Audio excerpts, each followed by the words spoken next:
What is up, you guys? Friday Fitness Friday? Fitness Friday? Fitness Friday! No, Friday Fitness. Friday Fitness! Friday Fitness! Friday Fitness!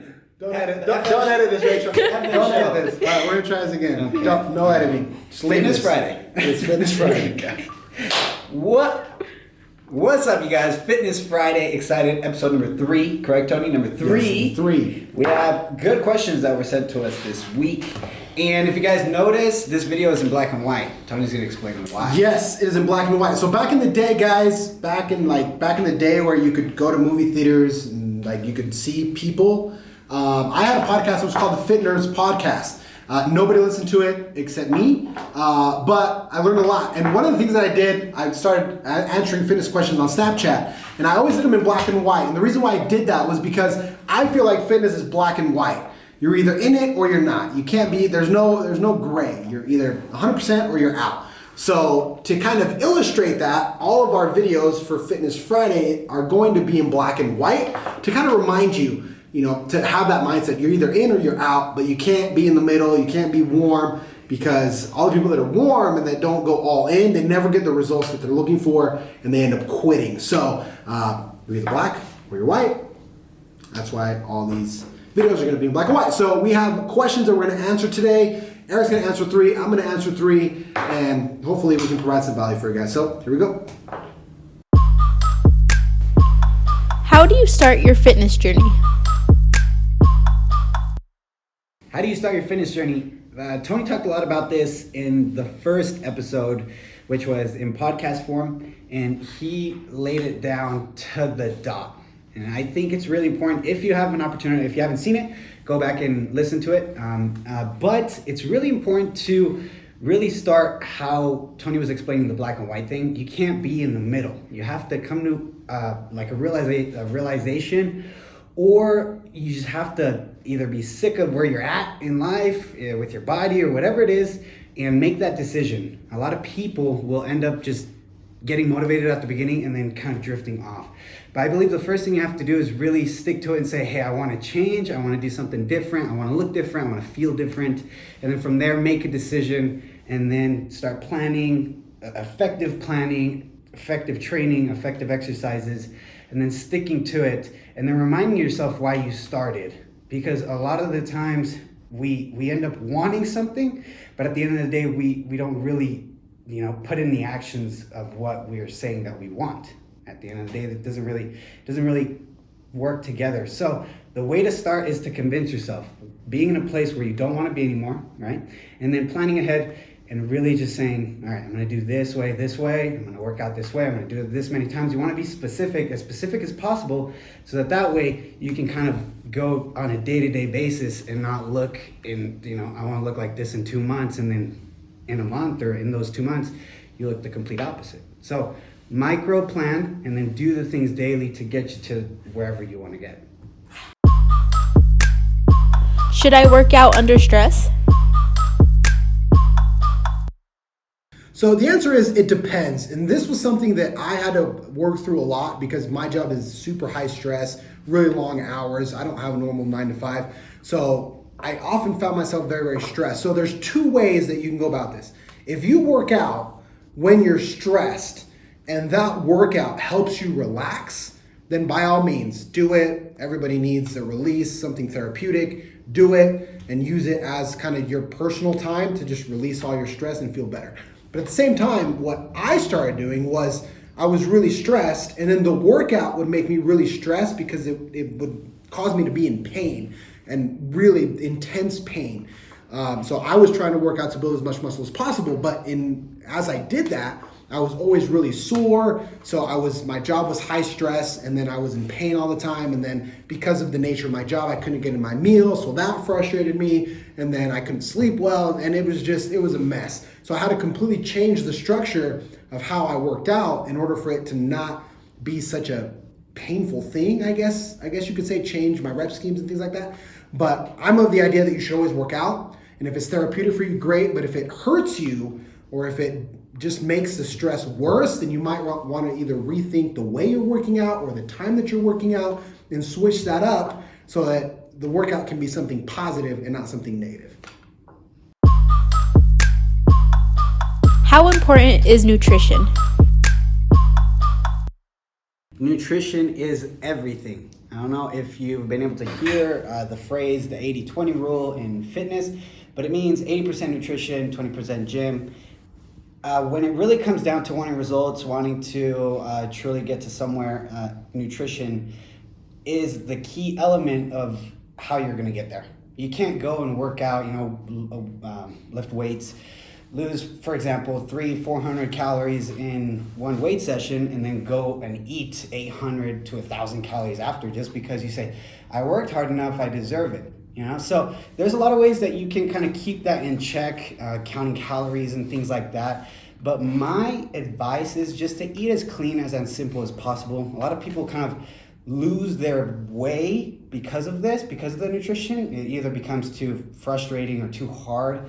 But I say just eat as clean as possible. Forget, if you're just starting, don't worry about counting calories. Don't worry about all that.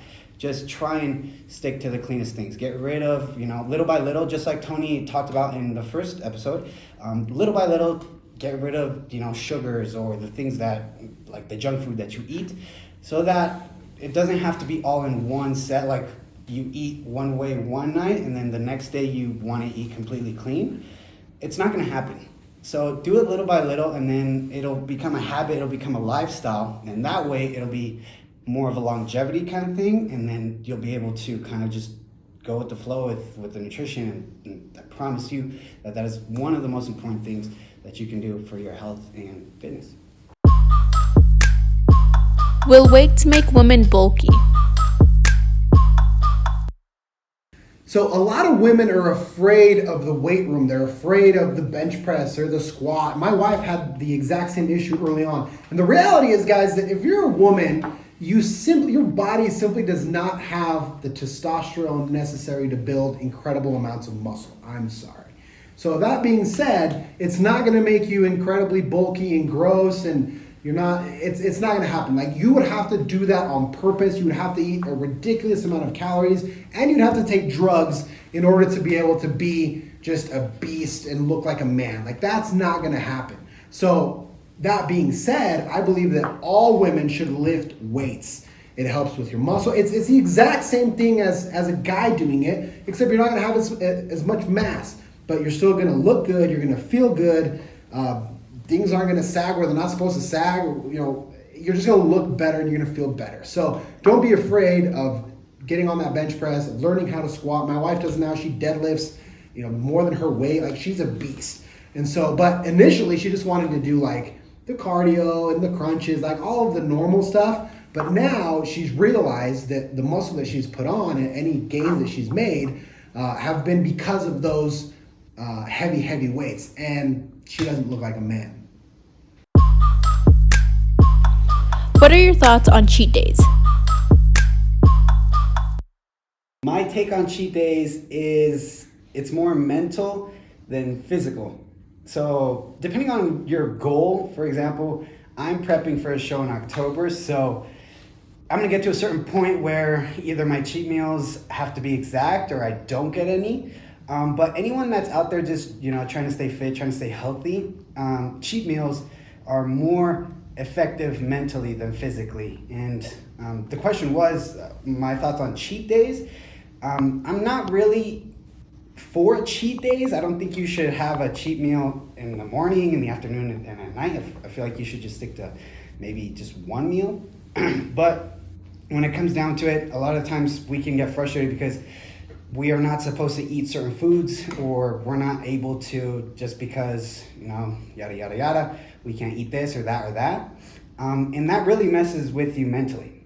Right before I started training with Tony, training with Johan, training with Louis, I had a really bad mentality of foods, and I went down to weigh about 145. I was a really skinny dude.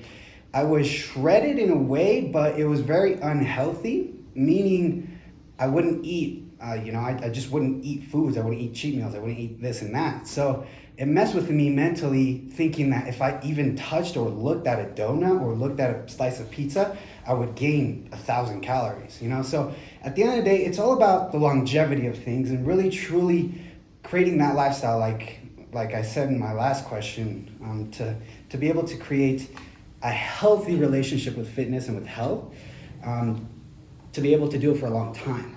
So have that cheat meal, once a week or twice a week, whatever fits in your nutrition. Just be careful with it. Don't go crazy. Like, don't have cheat days, but do enjoy. Enjoy life. It's not about restrictions. It's about trying to just create that lifestyle. So cheat meals, no bueno. Cheat days, no bueno. Cheat meals, good for the mental health. Obesity and lifting, is it safe? So this is kind of a tough question to answer. I'm not a certified personal trainer anymore. I used to be. So what I would say is, here's the value of getting an actual trainer, a certified licensed trainer that can help you navigate exercises and diet plans and things like that. But that's kind of a stupid answer. So if I were to go back and put myself in that personal trainer role that I used to have, what I would say is you have to start slow. You don't want to go too crazy. You don't want to get yourself hurt. That's really the main thing that you want to be concerned with. Because as you start this fitness journey, if you get hurt, if you get injured, you're going to set yourself back more than you can even imagine. So you want to start slow. Again, this is the value of having a personal trainer there with you. And you want to kind of learn your way around the gym. For a lot of people that are new or that are really obese, you could say, the gym isn't a place that they're familiar with. So you might not know how to use all the machines, rep schemes, and things like that. So don't worry about that at the offset. Just kind of start slow, start with the basics, learn, consult a trainer, consult a professional, and then kind of go from there. I do believe that everybody should lift weights in one capacity or another, but depending on, I guess, the severity of the obesity, I would say, that would really determine the kind of exercises that you're going to do. For example, I'm a big fan of The Biggest Loser. It's one of my favorite shows. If you haven't seen it, watch it. But I don't see them doing a lot of bench presses and heavy squats. I don't see them doing a lot of curls. I just don't see them doing a lot of those things. So they're doing different exercises to lose weight, and then they obviously later, I'm sure, will transition to some of the other movements. So, but just taking that as an example, and as a retired personal trainer, I guess you could say, that would be my advice. All right, guys, thank you so much for joining us for episode 3 of Fitness Friday. Hope that it brings some value to you guys. Share this, pass it on. If you have any other questions, shoot them my way. Until next time.